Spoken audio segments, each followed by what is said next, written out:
출입문 닫습니다. 출입문 닫습니다.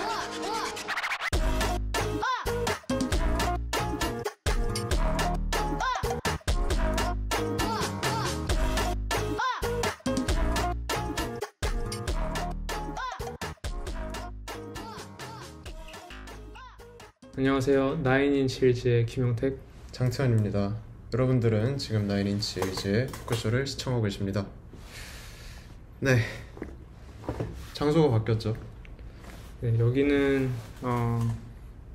또 이렇게 예전보다 훨씬 더 좋은 어떤 배경을 통해서 저희가 인사를 드렸는데, 여기가 이제 저희 어떤 지금의 분수에 정말 안 맞는 좋은 곳이에요. 그렇죠. 저희는 지금 뭐 인지도 면에서든 어떤 면에서든 학고인데, 또 이렇게 저희보다 덩치가 훨씬 크고, 물론 비단 덩치의 문제뿐만 아니라 어쨌든 한국에서 재밌는 거 하고 있는 팀에서 연락을 줘가지고 같이 하게 됐고, 간략하게 한번 말씀해 주시죠. 어딘지. 여기는 티피컬 라이프 큐레이션 을지로 샵에 와 있습니다. 네, 저는 여기 처음 오픈하고 친구랑 이제 또 어떤 새로운 콜렉티브가 을지로에서 무언가를 꾸린다 해가지고 왔었는데, 여기서 하게 될 줄은 몰랐고, 여기는 이제 어떤 센트럴 세인트 마틴, 영국에 있는 패션 스쿨에 가 계신 한국 유학생 분들이 주축이 돼가지고 운영이 되고 있는 샵이고요. 그래서 센트럴 세인트 마틴의 재학생 혹은 졸업생들의 어떤 디자인 피스들이랑 그들이 이제 큐레이팅한 다양한 디자이너 의류가 이제 들어와 있는 샵입니다. 네, 그렇죠. 아무튼 여차저차 해가지고 뭐 얘기를 한번 나눠보고, 저희가 생각하는 그런 대화의 삐들이나 그런 것들이 일맥상통하는 부분이 있어가지고 같이 하게 됐지만은, 여기서 말씀드려야 될 거는 나인인치일즈가 하는 얘기는 나인인치일즈의 얘기고, 이게 절대로 어떤 뭐 티피컬 라이프 크리에이션의 입장에 대변한다거나, 반대로 또 뭐 티피컬 라이프 크리에이션의 어떤 행보 내지 활동이 저희가 하고자 하는 거를 온전히 대표한다, 이건 아니고 각자 별개지만 어쨌든 저희가 도움을 받고 있는 상황이 되었다, 이 정도로 시작하면 될 것 같고요. 네. 네. 오늘 해볼 얘기는, 그래서 가장 큰 키워드는 전통적인 남성상과 네. 그것이 현대에 와서 어떻게 해체되고 네. 재구성되고, 거기서 태어난 수많은 어떤 재밌는 현상들, 예를 들면 최근에 있었던 퍼포머티브 메일이나 영포티, 그리고 한국에서 지금 오랫동안 또 핵심 키워드로 자리 잡고 있는 에겟남 같은 거에 대해서 얘기를 해봅시다. 그렇죠. 이게 어쨌든 아주 간략하게 복식사 얘기를 조금 하면은, 남자 옷은 옛날에 이제 신분제가 남아있을 때까지는 완전 사치 용도였다가, 이제 보브로멜이라는 사람이 나타나고, 약간 한 18세기 말 19세기 그때 영국 패셔니스타예요. 지금의 말로 번역을 하면 패셔니스타인데, 그 양반이 화려한 옷들 다 갖다 버리고 그때부터 소위 말하는 어떤 양장을 차리기 시작한 거예요, 남자들이. 왜냐면은 남자들의 전쟁터가 이제 들판에서 어떤 증권 거래소 뭐 그런 어떤 자본이 움직이는 그런 시장으로 바뀌어가지고, 거기에 맞는 어떤 이제 전투복들을 차려입고 어쩌고 저쩌고 흘러가면서 남성의 어떤 옷이 바뀌긴 했지만은, 결국에 어쨌든 부각됐었던 요소는 전통적인 남성상이다. 그렇죠. 근데 그 전통적인 남성상은 완전 어떤 인류가 처음 시작했을 때로 흘러가도 볼 게 있는데, 이제 남자는 사냥, 네. 여자는 수렵 채집, 네. 채집하고, 거기서부터 어떤 발생된 어떤 그 성역할의 네. 개념도 있고, 그래서 거기서 시작해서 이제 마초적인 이미지, 네. 매스큘린함, 그런 것들이 부각이 되었었고, 그게 불과 10년 전까지도 계속 이어져 왔어요. 뭐 사내 새끼가 네. 뭐 남자답지 못해하다, 그죠. 이런 얘기가 한국 남성들은 아버지한테 숱하게 들어왔을 말이고. 그래요. 저도 어릴 적에 이제 조금 울보였는데 울면은 혼이 많이 났어요. 남자는 태어나서 3번 우는 그치? 거라고. 응. 뭐야, 그 태어날 때 어머님 돌아가셨을 때, 어머니 돌아가실 때, 아버지 돌아가실 때인가, 아무튼 뭐 네. 저는 3번 내진작에 다 채우고 그 뒤에도 많이 엉엉 울어가지고 많이 혼이 났었던 기억이 나고 어쨌든 그 전통적인 남성성이라는 게 소위 말하는 그쵸 마초 이미지죠. 마초 이미지. 어떤 도상으로 번역을 하면 이제 전사라고 또 많이 얘기들을 하고 그런 세고 힘을 좀 과시하고 그런 어떤 안 좋게 좀 얘기를 하면 약간 좀 멍청해 보이기도 하는 그런 요소들이 있는데 그런 거에 대한 요구가 여전히 존재하지만은 어쨌든 대안적인 그런 남성성이라는 것도 이제 많이 부각이 되고 있잖아요. 그렇죠. 그 남성 여성의 어떤 구분이 남성스럽다, 여성스럽다의 어떤 경계가 이제 흐려지고 있잖아요. 네. 그리고 그 속에서 어떤 지금 앞서 얘기했던 그런 키워드들이 막 부상을 하는 것 같아요. 네. 그래서 일단 첫 번째로 퍼포머티브 메일에 대해서 얘기를 해봅시다. 그러니까 뭐예요 정확히 퍼포머티브 메일? 퍼포머티브 메일은 그러니까 우리가 속되게 말해서 분조카라고 부르는 그런 장소에 가면은 네. 어떤 구석진 테이블에 혼자 앉아서 네. 이거는 이제 에스콰이어에서 이제 직접 얘기했던 퍼포머티브 메일의 어떤 그 특징들을 설명하는 걸 제가 따와서 얘기하는 건데 페미니즘 책을 읽고 네. 반드시 말차라떼를 시킨 뒤 네. 줄 이어폰을 끼고 이제 일단 뭐 되게 툭 걸친 네. 뭐 그렇죠. 되게 그 에포틀레스한 패션을 추구하고 어떤 그런 다양한 키워드들이 겹쳐져서 나타나는 무해하다라는 어떤 이미지를 연출하고자 하는 그런 어떤 남성들의 특징이죠.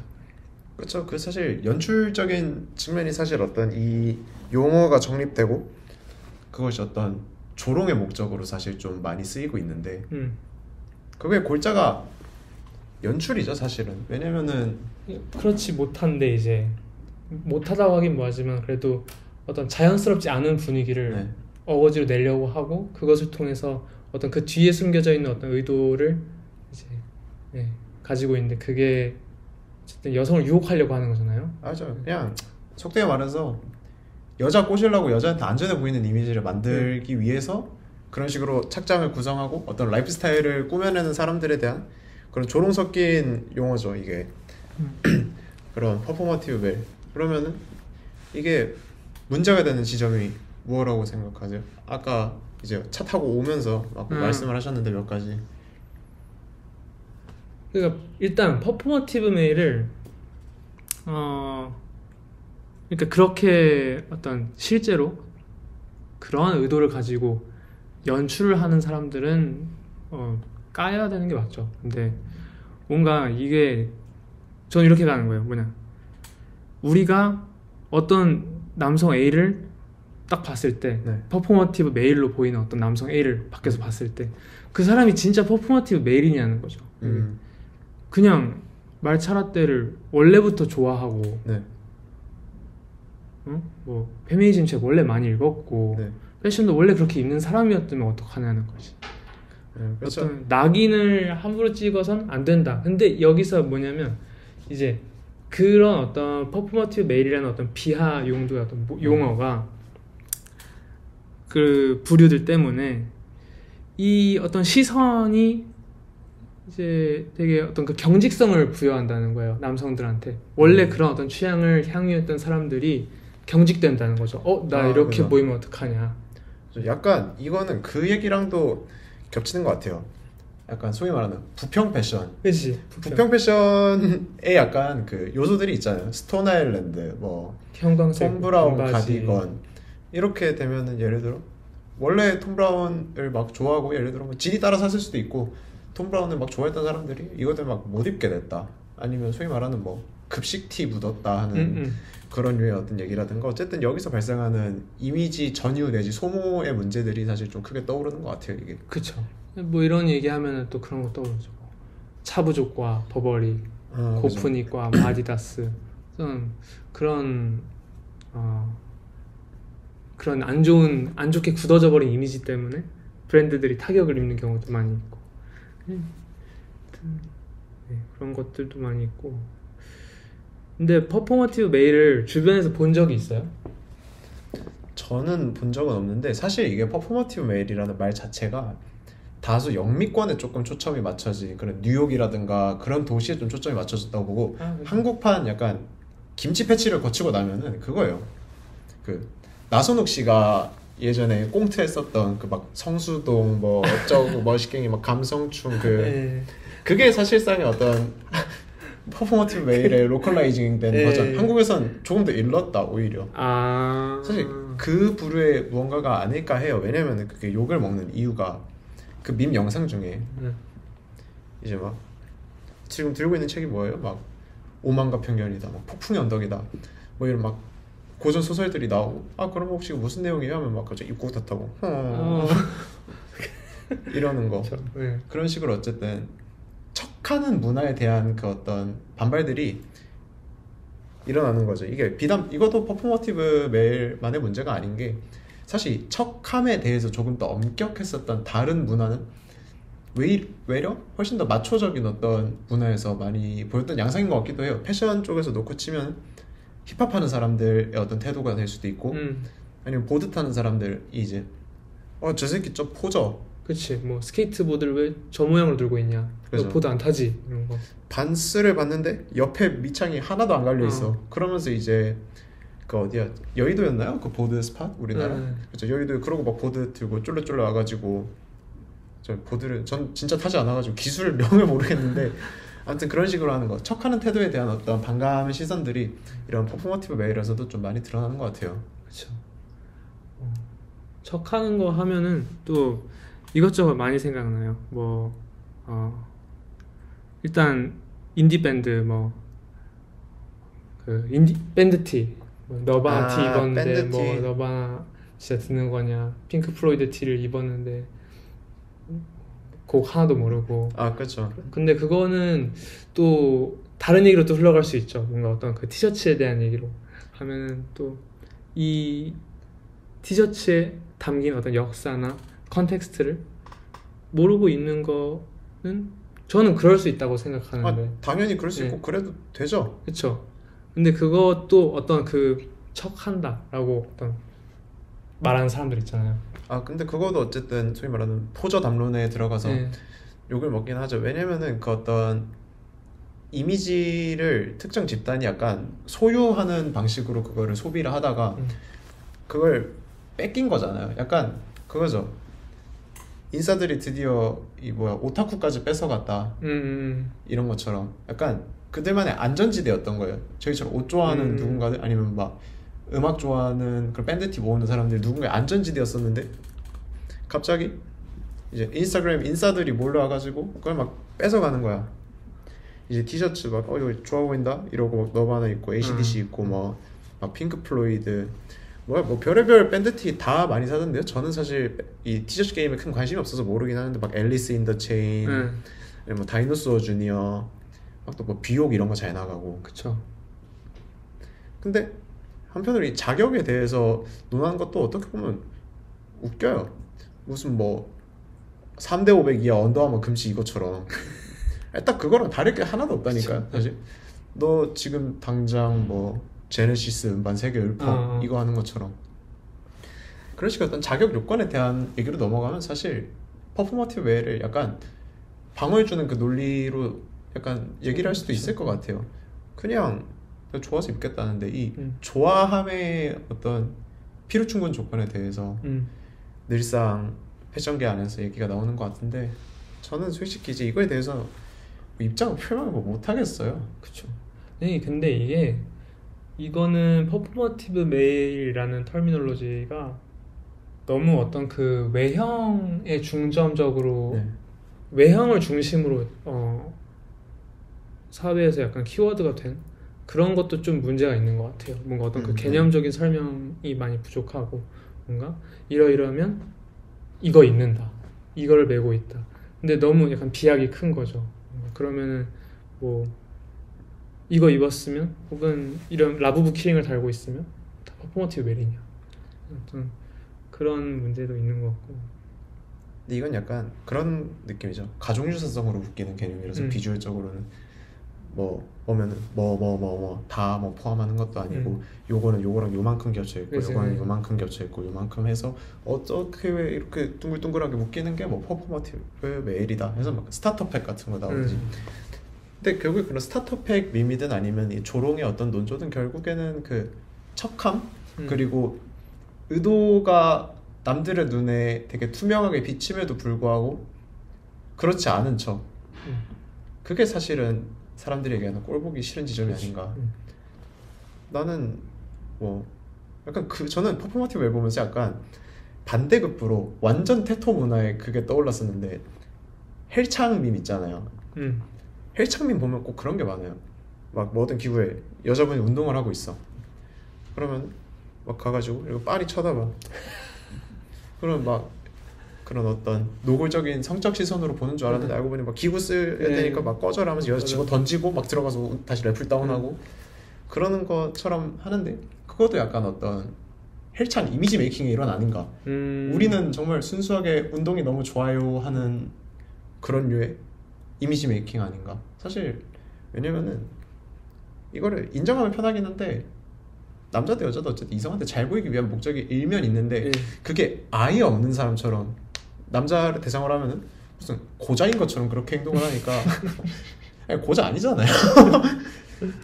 근데 무슨 신선인 것 마냥 그런 식으로 약간 포징을 하면은 그때부터 약간 자기적인 느낌이 들어서 그게 살짝 그렇지 않나 하는 느낌이 많이 들었던 것 같고 이거랑 어떤 비슷한 선상에서 또 얘기가 나오지만 교집합은 있는데 살짝은 다른 오늘의 또 다른 핵심 토픽 영포티 이것도 참 이게 많죠. 지금 한국에서 아주 매우 뜨거운 주제인데 그쵸.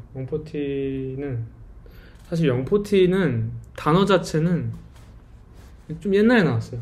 아 그쵸. 이건 진짜 꽤 옛날에 나온 단어예요. 근데 영포티는. 최근에 이제 뭔가 다시 어떤 그 용어의 약간 의미가 살짝 변질돼서 지금 소비가 되고 있고 그때 처음 나왔을 때가 지금부터 거의 한 10년 전인데 네. 그때는 이제 영포티가 무슨 의미로 쓰였냐면은 약간 그런 식으로 쓰였어요.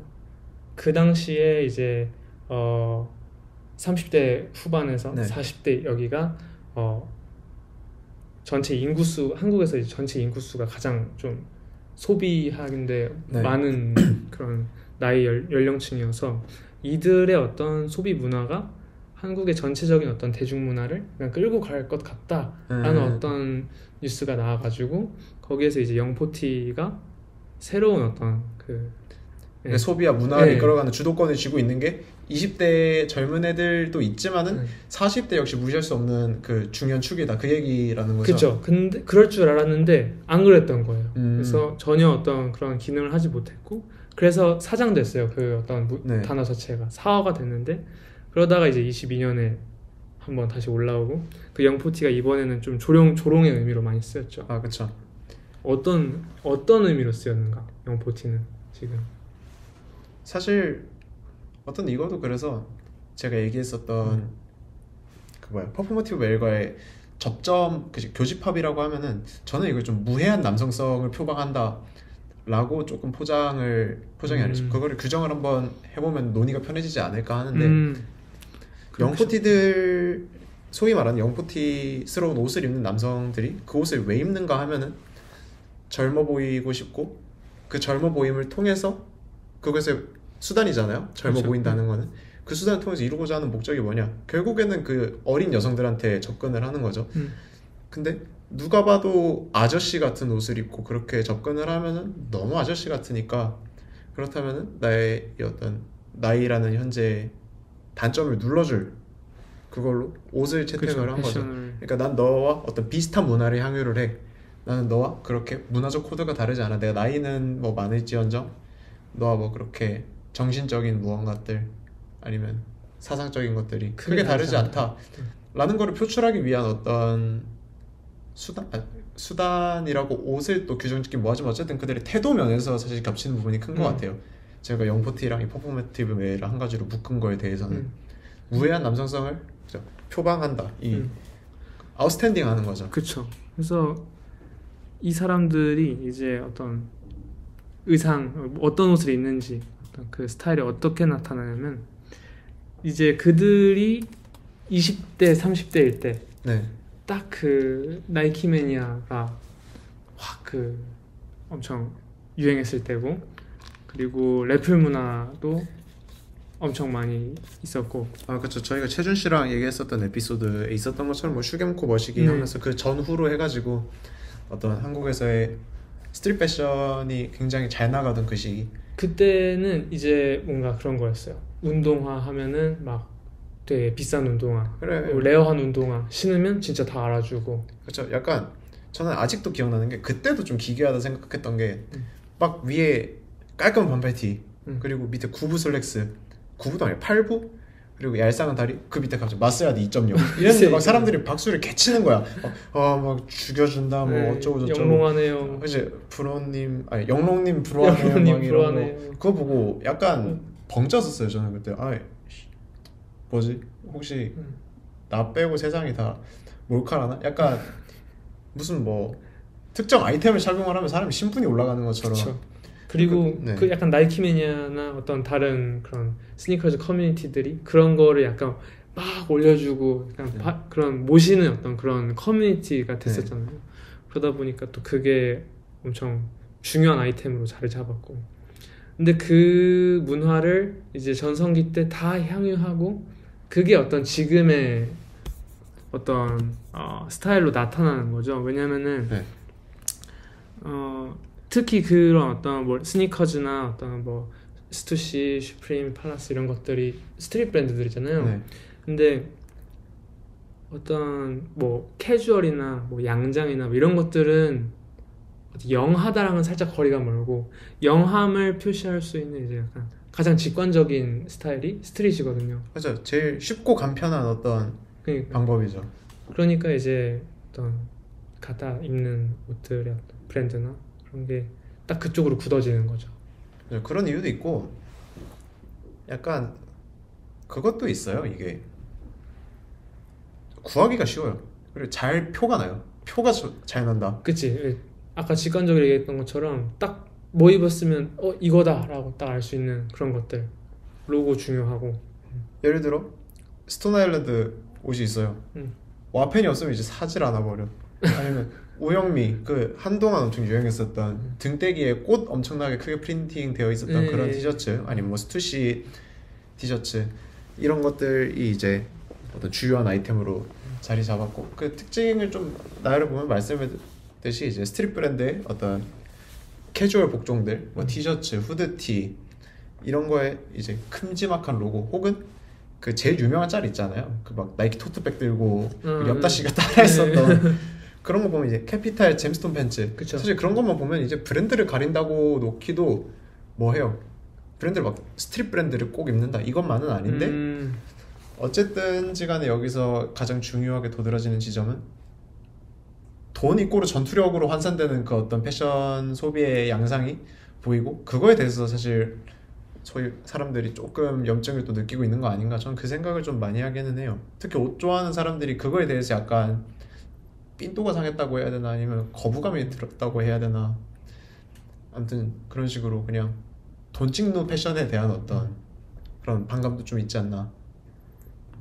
그리고 뭔가 영포티라고 사회가 묶는 그런 사람들이 뭐 모두 그런다는 건 아니지만 어떤 그 스타터팩에 등장하는 그런 이미지 속 사람들의 스타일을 놓고 보면은 되게 이질적이잖아요. 뭔가 입고 있는 어떤 그 조합을 보면은 그렇죠.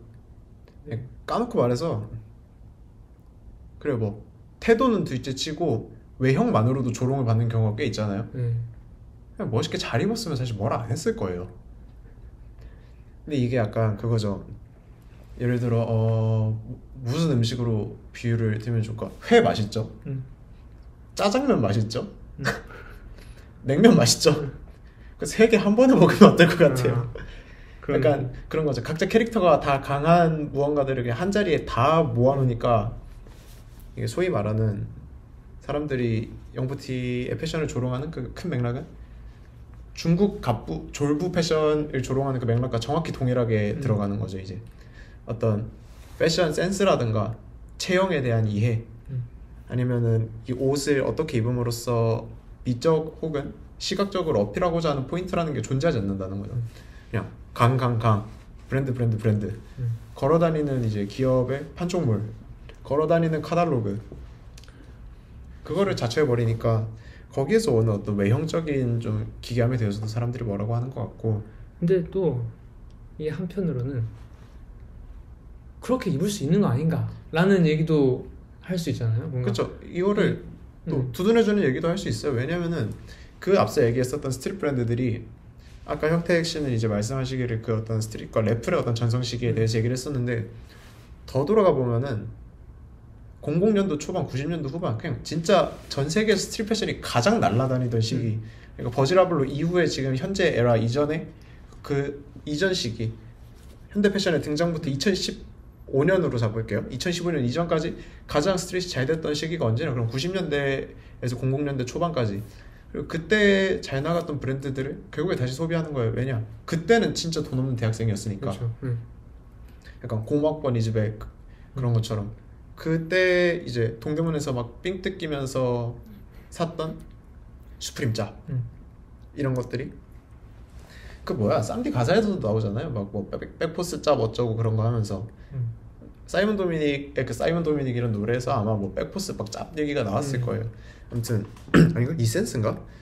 아무튼 그런 식으로 얘기를 하는데, 그 당시에 소비하지 못했었던 것들이 이제 시간이 지나고 지금 돈이 있잖아요. 이제 40대면서 돈 제일 많을 때니까 40대 50대 그래가지고 지금 와서 이제 그때 어떤 기억을 되살리는 느낌으로 소비를 하는 거다라고 보면은 또 조금 나이브하게 볼 수도 있는 거죠. 그렇죠. 그래서 뭔가 이게 뭐 수많은 뭐 조롱과 수호가 오고 가고 있지만 뭐 어떻게 해봐야 될지 모르겠어요. 이걸 그냥 어떤 하나의 그냥 자연스러운 문화 현상으로 봐야 되는 건지, 아니면은 이게 잘못됐다 이렇게 봐야 되는 건지. 어떤 그냥 그 성별 갈등의 심화 혹은 뭐 정치적인 갈등의 심화로 볼 수도 있겠지만은, 저는 사실 이 주제에 대해서 형택 씨한테 처음 이제 얘기를 꺼냈을 때 제 논지는 그때도 똑같고 지금도 똑같은 어떤 무해한 남성성을 연기하는 그게 그렇죠. 상당히 좀 보기가 안 좋다. 이게 사실 저는 처음에 기획을 했었던 골조기는 하거든요. 맞아요. 왜냐면은 의도가 아까도 얘기했다시피 의도가 다분히 보임에도 불구하고 그게 아닌 척을 하면서 상대의 의사와 무관하게 그렇게 계속 푸싱을 하는 그게 보는 입장에서 별로 보기가 좋지 않다. 이게 사실 컸어요. 저는 처음에 기획을 했었던 게 이 조롱당하는 맥락도 다 그런 데서 동일했던 것 같고, 속되게 말해서 아니 그러고 결국에 여자한테 꺼드럭대는 거 아니냐 껄떡대는 거 아니냐, 그거에 대한 문제적인 지점을 짚었었는데, 뭐 또 형택 씨랑 이거 기획하면서 이런저런 얘기해 보니까 다른 지점들도 많았었고. 그렇죠. 계속 뭐 영포티와 퍼포머티브 메일 왔다 갔다 하는 것 같은데, 퍼포머티브 메일로 잠깐 다시 돌아가자면 또 그런 생각도 해요. 뭔가 매체에서는 이제 퍼포머티브 메일을 뭐 어떤 퍼포머티브라는 어떤 용어 자체가 그러하듯 연출적인 성격을 가진 무해한 남성성을 연출하는 그런 사람들을 이제 표적으로 삼고 있는데, 근데 무해한 남성성을 그러니까 남성성이 살짝 무해해진 것은 아닌가라는 생각도 들어요. 그러니까 어떤 아까 얘기했잖아요. 남성적이다, 어떤 여성적이다, 뭐 남성스럽다, 여성스럽다의 어떤 경계가 좀 흐려졌다. 실제로 어떤 그 우리가 말하는 남성성이 뭐 무해해졌다라고 말하는 건 좀 웃기긴 한데, 근데 제가 그거를 이분법적으로 얘기하는 건 아니에요. 그러니까 예를 들어 퍼포머티브 메일이 속내에는 막 4층에서 뛰어내리고 막 이미 아버지와 삼촌 깜빵에 들어가 있는 그런 상남자 빙고 같은 그게 아니라, 어쨌든 그 기저에 깔려있는 어떤 사고라든가 행동의 의도 같은 게 그들이 표방하는 어떤 비주얼 아니면 라이프 스타일과 괴리가 있음에 어떤 불쾌감을 느낀다는 거죠. 근데 형택 씨가 얘기했던 어떤 남성성에 대한 요구는, 이거는 옛날이랑 많이 다르기는 하죠. 어쨌든 사실 두 가지 면모를 동시에 지녀야 되는 거잖아요. 테토 에겐을 불러올게요. 그러면 여기서 약간 이분법적으로 지금 나누잖아요. 주성은 테토나, 그렇죠. 또 애견남 대표주자 누구 있을까? 뭐 일단 생각 안 나니까 주우재씨로 할게요. 주우재 뭐 애견남 이런 식으로 막 양분을 시켜버리는데 사실 MBTI의 담론도 그렇고 어떻게 사람이 한 가지 속성만 갖고 있어요. 그쵸. 사람이 테토남이면은 지금 버스도 타고 다니면 안 돼. 내가 볼 때 그냥 막 뛰어댕겨야지. 그렇다고 그럼 뭐 애견남이면은 일체의 뭐 운동 행위 없이 말미잘처럼 그냥 살아갈 수도 없는 노릇이고 이 어떤 둘 다 포함할 수 있는 속성임에도 불구하고 한 가지로 이제 이렇게 쭉 가고 있는 거거도 살짝 눈이 세팅이 좀 잘못되지 않았나. 근데 그 어떤 우리가 이상적이라고 흔히 얘기하는 거는 이제 옛날에 비해서 이게 농도 차이인 것 같아요. 예를 들어 저 유튜브에서 뭐 어디 채널이었는지 기억 안 나는데 막 1980년대 부산과 2025년 막 비교하면서 어쨌든 그 소위 말하는 부산의 어떤 굉장한 테토스러움을 강조하는 그런 예. 쇼츠들이 있거든요.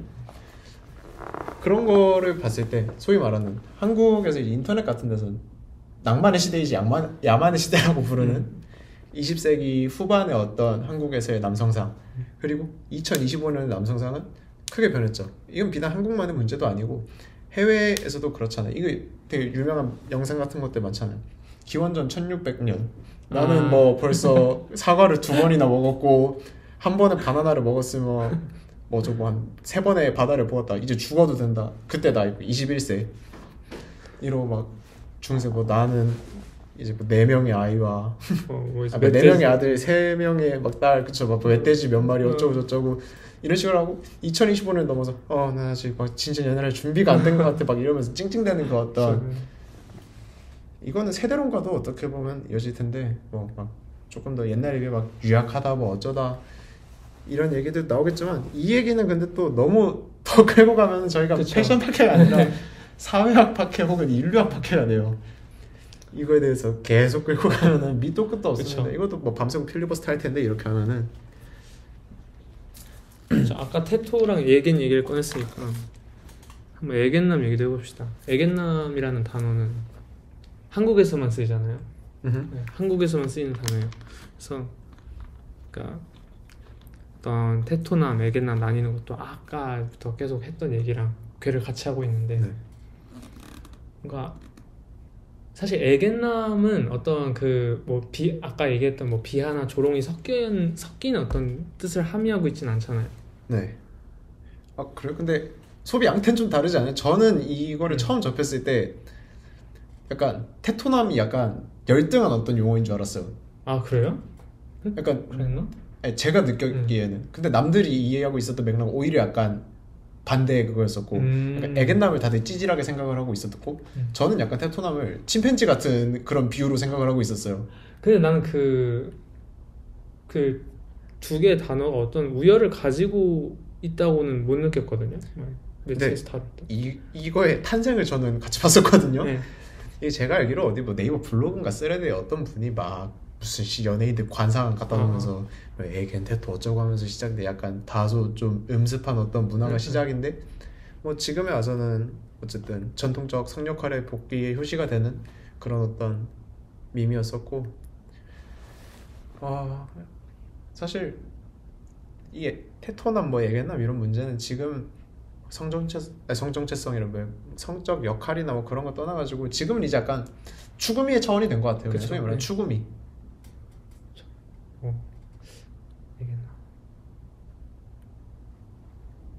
애견남. 네. 네, 애견남이 이제 뭔가 뚜렷하게 어떤 갈리는 그런 패션에서의 차이는 있어요. 테토나 애견남이요. 저는 그냥 보면은 테토남 애견남 패션.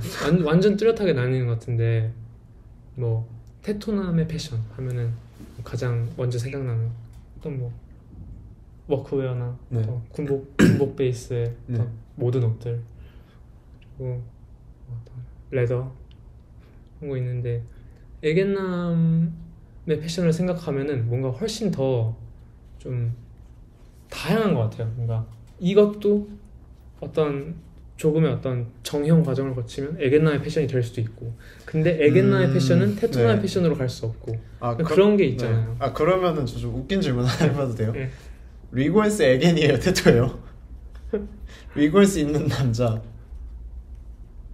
리고엔스 애견이에요? 테토예요? 저는 에겐이라 생각해요. 에겐 네. 왜요? 왜냐면은 이거 너무 이게 좀 약간 이거 제가 너무 어려울 것 스테레오티피컬한 같아가지고 제가 리고엔스를 던진 건데 네. 아니, 좀 스테레오티피컬할 수 있는데 엄청 여리여리하잖아요. 리고엔스 모델들 보면은 네. 어떤 리고엔스라는 브랜드가 밀어붙이고 있는 어떤 그런 스타일 자체도 네. 꼭 그런 건 아니지만 어떤 리고엔스 그 people wearing 리고엔스 이런 인스타체 네. 이런 거 보면은 죄다 그냥 완전 삐쩍 마른 사람들 나와가지고 리고엔스 막 훌쩍장하고 그런 네. 거 있잖아요. 그래서 리고엔스 하면 에겐부터 떠오르는 것 같긴 한데 나는. 그렇다면 퀘스천 2 리고에서 풀착창하고 있는 플레이보이 카틴 에겐남입니까? 이거 그냥 웃기자고 한 그거긴 해요. 리고에스는 어쨌든 뭔가 그 외부적인 맥락에 의해서 형성되는 브랜드 이미지가 또 있고 본인 그 리고에스 본인이 추구하는 어떤 브랜드 이미지도 있겠지만은 그렇죠. 근데 이 에겐 테토의 도식을 나눌 때 있어서 약간 테토나무 너무 힘들지 않아요? 그렇죠. 테토나무로 규정되기가 좀 빡세요. 예. 뭔가 일단 키 개 크고 몸 엄청 좋아야 될 것 같고. 네, 그죠. 그게 테토의 가장 중요한 예. 자질이죠. 음료수는 뭐 맥콜이나 소래는만 마셔야 될 것 같고. 음료수를 왜 먹어요? 물 있는데 왜 먹어? 그래 물 먹어야지 뭐 놓여져 있는 거 먹어야 되고 부동액 있으면 부동액 먹고. 그러니까 저는 처음에 테토나무 이런 이미지로 받아들였어요. 약간 진짜 유인원, 뭐 침팬지, 뭐 IQ 한 70. 근데 이것도 어쨌든 뭐가 좋다 나쁘다는 이제 와서는 좀 없는 것 같긴 한데 결국 어떤 이미지를 전유하고자 하는가, 내가 어떤 이미지를 소유하고 그거를 나를 표시하는 데 쓰는가, 이거 생각하면 패션의 본질이랑 맞닿아 있기도 하고 사람들이 맨날 얘기하는 막 인터뷰하면 막 패션은 막 뭐예요? 그러면은 자기 표현의 수단이다, 막 나의 정체성이다, 뭐 이런 얘기들 많이 하잖아요. 결국에 그런 거랑 일맥상통하는 거 보면은 다 이 얘기가 무슨 부질이 있나 하는 생각도 조금씩 들고. 근데 이 테토 에겐 그렇고 저는 사실 테토 에겐에서 그러니까 패션 아니고 뭐 대중문화에 관한 얘기로 조금 넘어가 볼게요. 이게 저는 현상에 대한 불만이 어디로 표출되고 있는가의 방향성의 차이인 것 같기도 해요. 그 공격성, 세상에 대한 불만이라는 게 내부로 침잠을 하는가 아니면 외부로 표출을 하는가, 외부로 극단적으로 그게 표출이 되는가, 그게 테토. 이게 다소 의역이긴 한데 그렇죠. 굳이 이분법적 도식으로 딱 찢어버리면 그렇게 나오겠죠. 예. 밖으로 표출하면은 테토. 왜냐면 테토라는 건 어떤 전통적인 남성상이 포함이 돼 있고 전통적인 남성상은 공격성에 포함을 하니까 대충 그렇게 찢을 수 있겠죠. 그리고 내부로 침잠하면은 뭐 에겐 그런 식으로 쪼갤 수 있겠는데, 사실 저는 여기서 대중문화 얘기를 꺼냈었던 게 패션도 패션인데 저는 음악 같은 데서 그걸 좀 많이 느꼈어요. 어떤 점에서? 저는 제 음악적 근간이 쿡힙이거든요. 지금 뭐 이것저것 뭐 자탕스럽게 많이 듣지만 지금도 쿡힙을 많이 듣는데, 쿡힙 굴러가는 걸 보면 혹시 지금 쿡힙을 좀 들으시나요? 쿡힙 그냥 제일 선두에 있는 것들만 뜨면 듣는 것 같아요. 찾아 듣는 건 아니에요. 그래가지고 제일 선두에 있는 거, 저희 그때 시험 기간 때 제가 한번 말씀드렸었던 시스템 서울 같은 예시가 있을 거고, 그런 게 제가 얘기하는 내부로 침잠하는 어떤 불만 같은 거예요. 세상에 불만이 많아요. 막 경기도 안 좋아, 취업도 안 돼, 뭐 막 다 힘들어. 그러니까 과거로 우리가 백도를 치는 거예요. 뒤로 예쁘게 보이는 과거를 바라보는. 그러니까 막 테일즈위버 이런 거 나오고 이제 그쵸.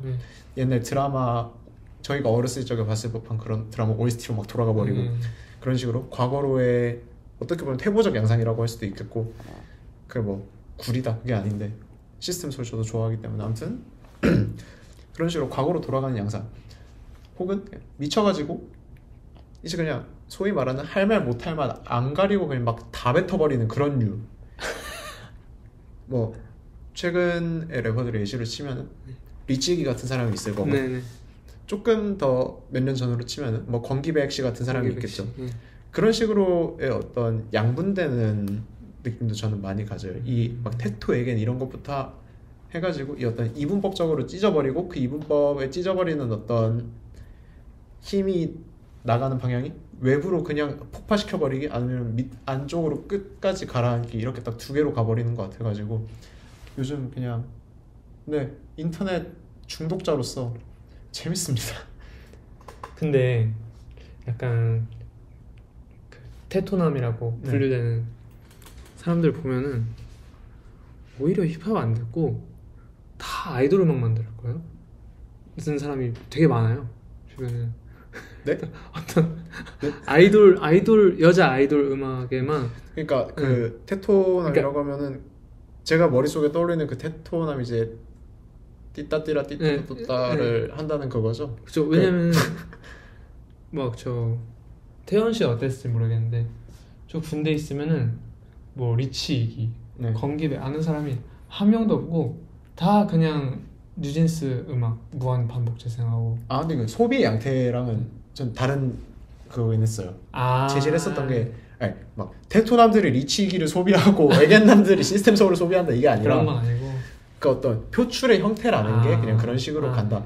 이제 테토남 애견남의 아웃핏 같은 경우에는 네. 패션을 통해서 뭐 그런 게 약간 표출되는 걸 수도 있고 자기 어떤 성격이나 성향 같은 게 반대로 그런 어떤 이분법적으로 드러나는 요소에서 저는 음악을 얘기를 한 거는 음악 창작자들이 이런 뭐 양쪽의 모양으로 음악을 만든다 이런 식으로 아 깜짝아 갑자기 난 소비자 기준으로 생각을 했었어. 아 소비자 기준으로 소비자 기준에서도 근데 그쵸 결국엔 공격성의 차이라든가 아니면은 겉으로 드러내고자 하는 아니 테토남 애견남도 드러내고자 하는 욕망 얼마나 커요. 얼마나 그쵸. 커요. 사실 옷 좋아하면 애견남 아니에요? 그 사람들이 흔히 얘기하는 그걸로 놓고 치면 사실 거의 그쵸. 네. 꼭 모두가 그러진 않겠지만 웬만하면 뭐 사람마다 나누는 규정이 다를 것 같긴 한데 그렇게 놓고 치면은 디자이너 브랜드 입으면 다 애견남 아닌가? 그쵸. 네. 이게 아까 이제 카메라 롤 돌리기 전에도 얘기했었는데 우리 주변에서 어떤 테토남을 찾기가 어렵다. 아 근데 이거는 테토 컷이 너무 높은 것도 있어요. 제 머릿속에 테토남은 그러니까 어떤 스테레오타입이 있겠죠? 제 머릿속 테토남 피플이에요. 아니 근데 뭐 그 정도로 높지 않아도 주변에 없잖아요. 보면은 약간 그 눈높이를 살짝 낮춰도 테토남으로서 어떤 그 장벽을 살짝 낮춰도 주변에 그렇게 많지가 않아요. 근데 왜냐면은 그거는 이제 저희 둘 주변을 구성하고 있는 사람들이 어쨌든 옷 좋아하는 사람도 많고 그럼 아까 얘기했던 옷 좋아하면 애견남 아니에요. 네. 우리 주변에 저희 둘도 그렇고 다 애견남인 거 아니에요? 저는 애견남이에요. 제가 비록 이렇게 막 그렇지 못한 외모지. 네, 외모가 테스토스테론이 좀 많이 나오는 외모긴 한데 여린 사람이랍니다. 근데 궁금한데 네. 수염 완전히 깎고 이 정도로 기르는데 얼마나 걸려요? 딱 2주 걸려요. 저희 영상이 지금 거의 한 2주 만에 올라가는 거잖아요. 네. 그때 추석 연휴 동안에 올렸는데 연휴 때 제가 이제 큰 집 내려간다고 수영을 밀었었어요. 맞아요. 아 그때 완전 새로운 또 엄청 오랜만에 보는 이미지였죠. 수염 없는 상태로. 그러고 한 2주 지나면 딱 이 상태예요. 아 2주면 잘합니다 수영. 저는 콧수염, 턱수염의 갈 털이 한 곱하기 5 돼서 겨드랑이로 가요. 아니 그렇게 반응하면은 제가 얘기한 게 뭐가 돼요? 아니 얘기를 하면 안 되는 주제잖아요. 이거는 그냥 아무튼 딴 얘기로 돌립시다. 돌립시다. 아 열받네. 뭔 자기 그 국부의 털을 막 불안. 아무튼 뭐 에겐 테토 얘기로 돌아가시든 네. 아니면은 영포티 얘기로 돌아가시든 퍼포먼티브 얘기로 돌아가시든 뭘로 좀 던져보세요. 겨드랑이 때문에 맥 다 끊기겠네. 미친 거 아니야? 네. 아니 근데 아까 앞서 얘기했던 세 가지 키워드로 얘기를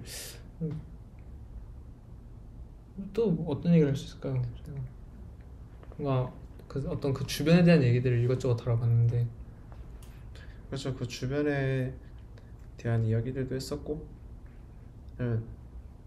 척하는 문화에 대해서 사실 이 모든 걸 아우르는 거 사실 어떻게 보면 또 척하는 거니까 제일 상위 개념이 척해서 고깝다 이거잖아요. 네. 그렇지 않은데 그런 척해서 고깝다. 음. 예를 들어 트렌드에 누구보다 민감한 누구랄까요? 트렌드에 누구보다 민감한 태원이가 트렌드에 전혀 신경 쓰지 않는 척하는 그런 일들.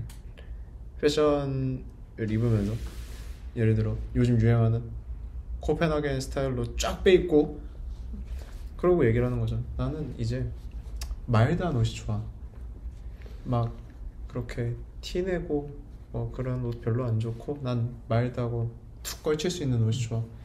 이런 식으로 얘기하면서 아 그래? 너 그러면 이거 뭐 브랜드 뭐야? 이러니까 막 리에를 그 바지 얼마야? 이거 리에를 이거 140 하나? 막 이런 식으로 가버리면은 그것도 약간 괴리가 있지 않나? 그쵸. 사실 그걸 좀 많이 느꼈어요. 요즘 남성 패션의 동향을 놓고 봤을 때 다 좋은데 약간 한 1, 2년 전까지만 해도 예를 들어 뭐 있을까요? 막 올리샤인도 이런 거 개 열심히 입다가 갑자기 이제 디테일 다 빼고 옛날 마틴게 에르메스를 따라하는 것처럼 그렇게 입고 갑자기 난 유행에 이제 질렸어. 난 유행과 상관이 없는 그런 사람이야.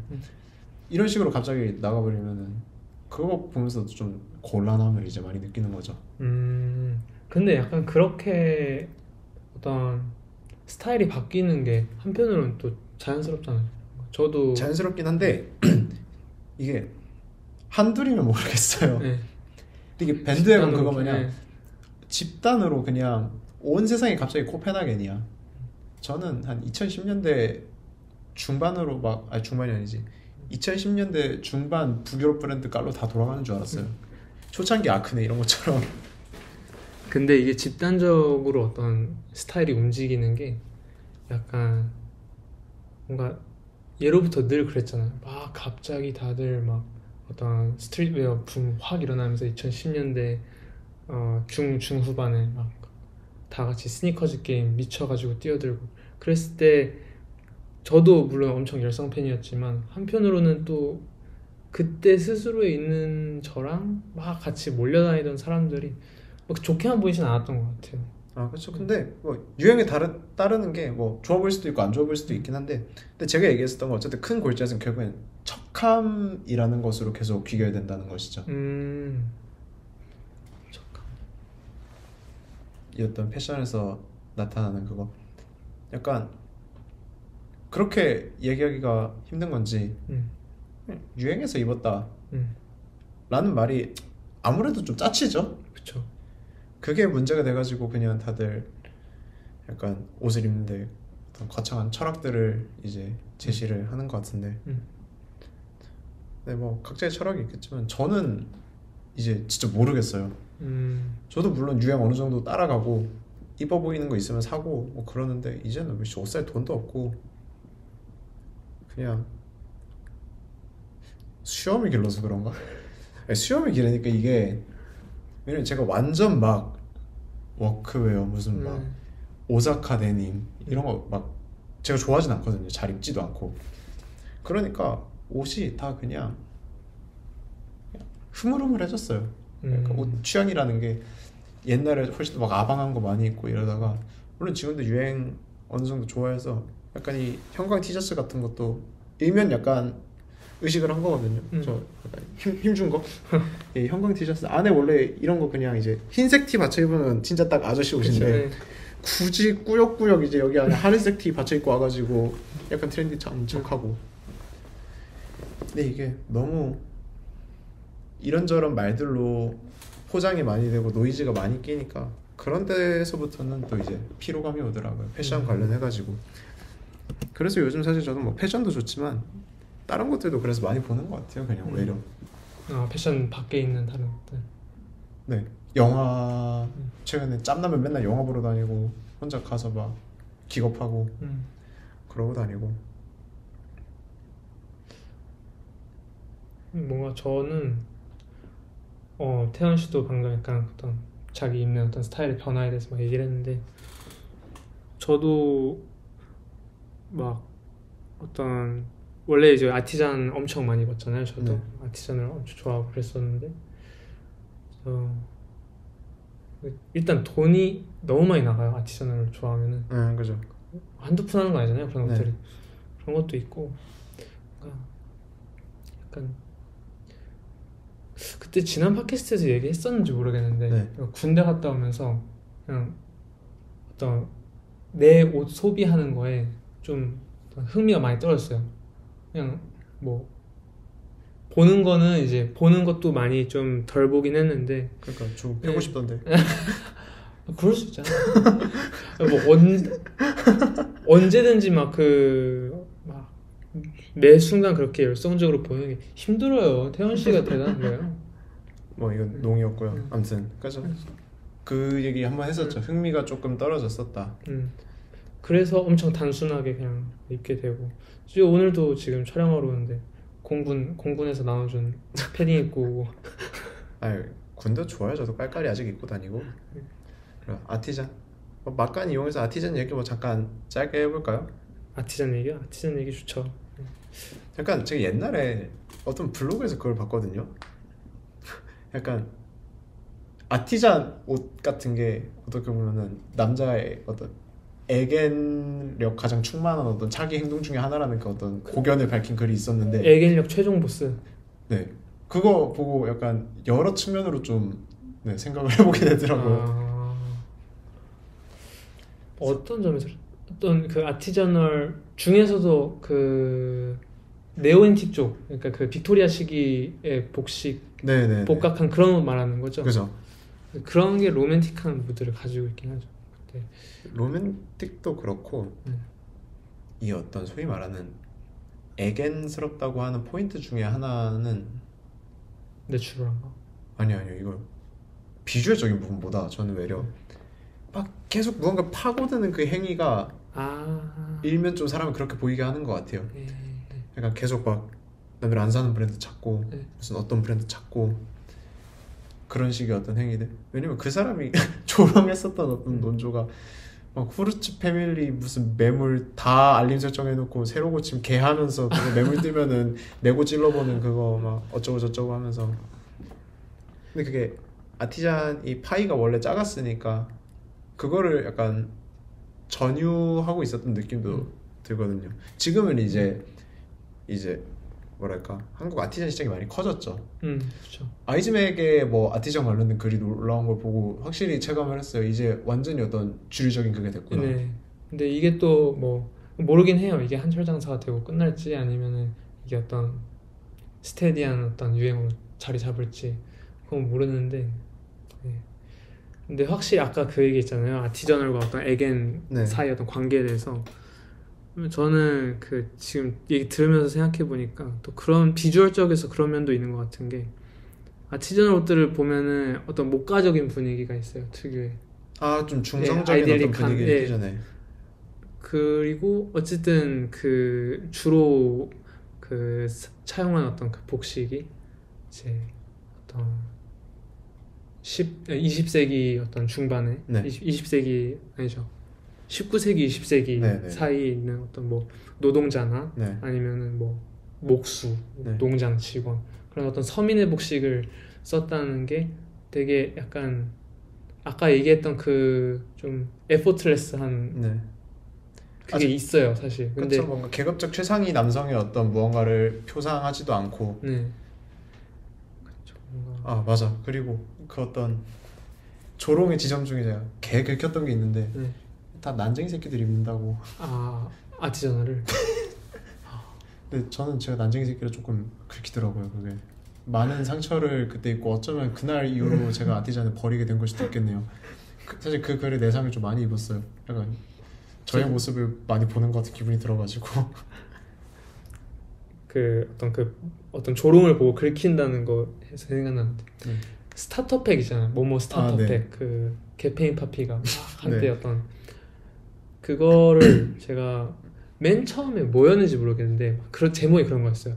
난 예술을 사랑하고 뭐 문화를 존중해. 스타터팩 뭐 그런 게 있는데 제가 딱 그 모든 종류의 뭐 패션이나 뭐 영화나 그런 스타터팩 종류별로 하잖아요. 근데 거기에 다 해당되던 때가 뭐 태연 씨도 그렇고 저도 그렇고 다 있었을 거 아니에요. 아 그죠. 이제 전 지금 아마 막 시네필 스타터팩 이딴 거 하면 이제 다 걸릴 그죠. 거예요. 근데 패션에 있어서 제가 어떤 스스로 생각했을 때 그 스타터팩의 어떤 부류에서 막 벗어나는 삶이라고 느꼈을 때 네. 그때 딱 그 스타터팩 글을 봤는데 네. 기분이 너무 좋은 거예요. 난 이런 애들 아니야. 어떤 그 약간 스노비시한 즐거움이 있었네요. 스노비시한 즐거움을 느꼈었고 그 조롱의 대상에 내가 속하지 않는다라는 네. 거에서 오는 안도감이 어떤 도파민이 있죠. 그리고 그게 약간 추가적인 어떤 조롱을 더 확대시키는 것 같기도 하고. 그렇죠. 사실 오늘 나왔었던 어떤 전반적인 얘기가 네. 이거랑 일맥상통하는 부분이 많죠. 네. 결국에는 어쨌든 남들을 구분 짓고 거기에 융단 폭격을 가하면서 나의 안전한 위치를 보장받는 그런 이제 유구한 역사의 조롱 문화. 재밌지만 톡식한 그런 문화였고. 아 맞아요. 스타터팩. 그래 저는 스타터팩 문화가 22년도 때 그때 한창 전성기였던 걸로 기억을 하는데 네. 맞아요. 그때 저도 글을 한 편 쓰다가 말았었어요. 그때 스타터팩에 관한 어떤 나름대로 고찰이라면 고찰이라고. 그 뭐 가족 유사성 개념 갖다가 같이 썼던 거. 그것도 있었고 네. 척한다가 왜 웃기느냐에 대한 어떤 개념이었었는데 지금은 이제 절대 그런 글을 쓰지 않겠지만은 그때는 전 이제 취미로 철학 깔짝대기 스타터팩의 상태였었기 때문에 그때 베르그송이라는 철학자의 웃음이란 책이 있어요. 네네. 거기서 얘기하는 이제 웃음이 터지게 하는 어떤 요소가 뭐냐면 인간의 어떤 부자연스러운 기계적인 모습이 보이면 맞아요, 그냥 맞아요. 그렇다. 대충 그런 뉘앙스로 기억을 해요. 저도 이제 다 까먹고 이제 그래서 막 철학책 많이 안 읽고 있기 때문에. 슬랩스틱이 웃기는 어떤 그 웃기게 하는 어떤 원리에 대해서 막 설명하고 하잖아요 초반에. 그쵸. 그래서 그런 거로 했을 때 이 척함이 우스운 거는 자기는 모르지만 남들이 봤을 때 아 이거 짜간데 하는 그게 보이는 그게 웃긴 포인트다. 그 부자연스러움. 네, 그 부자연스러움이 스타터팩 밈의 대상들을 웃기게 만드는 거다. 네. 라고 글을 쓰려 했었는데 제 멍청한 미슈로 글을 더 베르그송의 책을 완독을 못하고 멈추고 그다음에 그냥 의욕 떨어져가지고 그 글은 이제 뭐 불발이 났다 이런 얘기였죠. 그래서 오늘은 사실 아마 앞으로 이런 얘기 많이 하진 않을 텐데 이런 식의 어떤 디스가 남발하는 그런 류의 얘기도 그냥 시기상 한번 해보면 웃길 것 같아가지고 해봤고 뭐 앞으로 다시 또 일반적인 그런 패션에 대한 얘기를 할 수도 있고 뭐 동시대적인 그런 얘기를 계속 할 수도 있을 텐데 제 어떤 뭐랄까 문화적인 가방끈이 짧아가지고 어떤 동시대의 어떤 패션 언어를 해석하는 거 그리고 그걸 대중문화를 엮어서 해석하는 거 그걸 정도가 약간 요 수준에서 그렇게 안 벗어날 것 같아가지고 쌈박한 테마가 나오지 않으면 뭐 이런 류의 느낌은 또 당분간 서랍장에 좀 들어가 있지 않을까. 알겠습니다. 그리고 형택 씨도 뭐 아젠다 같은 거 계속 내주시면 좋고요. 그렇죠. 네. 이제 패션계에 약간 큰 소식들이 다 지나갔어요 이제. 네. 근데 또 저희 공백기 사이에 뭐 이런저런 뉴스들 있긴 했었는데. No more CD 이적. CD 이적 얘기 그만해요. 오케이. 왜냐면 CD 이적도 몇 개 더 있었던 거 알죠. 네. 근데 이제 나 그 얘기 그만하고 싶어. 너무 많이 해가지고 다른 어떤 좀 더 재밌는 얘기를 찾아와야 될 것 같아요. 그래서 저는 느끼는 게 저희 팟캐스트가 작아요. 그렇기 때문에 여기서 경쟁력을 어떻게 지녀야 되냐. 패션 얘기도 하지만은 패션 바깥의 얘기들을 뭔가 계속 해주는 게 좋을 것 같아요. 오늘 제가 뭐 음악 얘기는 짧게 했지만은 막 음악 얘기 조금 더 길게 엮어도 재밌을 것 같고 아니면 뭐 대부분 옷 좋아하시는 분들 다른 것들도 다 좋아하더라고요. 그쵸. 약간 그 맨날 태연 씨가 얘기하는 거 있잖아요. 옷 좋아하는 놈들, 뭐 전자음악 좋아하는 놈들, 영화 좋아하는 놈들. 그 10명 모으면 핫집합 15명 나온다는 그 기적의 논리. 그쵸. 다 그런 느낌이어가지고 그런 거랑 뭐 패션을 연관지어서 한번 얘기를 해봐도 좋을 것 같고 왜냐면 그런 거에서도 막 재밌는 거 많아요. 아니면은 뭐 엄청 미시적으로 들어가진 않겠지만은 예를 들어 전자음악 하는 사람들 옷 웃기게 입어요 다. 포텟은 비단 뭐 스타일뿐만 아니라 그냥 이렇게 말씀드리기 좀 그렇지만 그런 생김새가 되게 약간 미친 과학자 끝을 모르고 내려가는 다크서클. 아무튼 맞아. 그래서 막 전업 얘기도 될 수 있고 힙합 얘기도 될 수 있고 그쵸.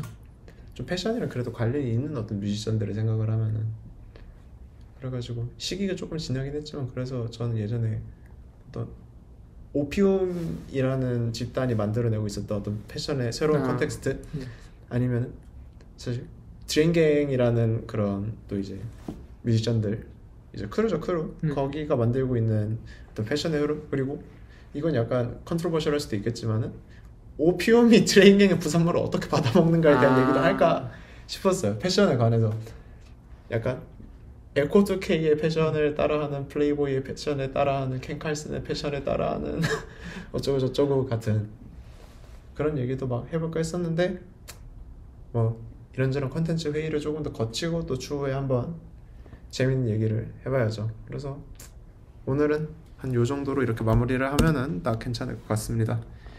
네, 형택씨 클로징 쳐주세요. 힘듭니다. 네, 지금 오늘 퍼포티브 말도 안 나온다. 퍼포머티브 메일과 영포티, 에겐나 그리고 그 주변에 있는 것들 어떤 척하는 어떤 네.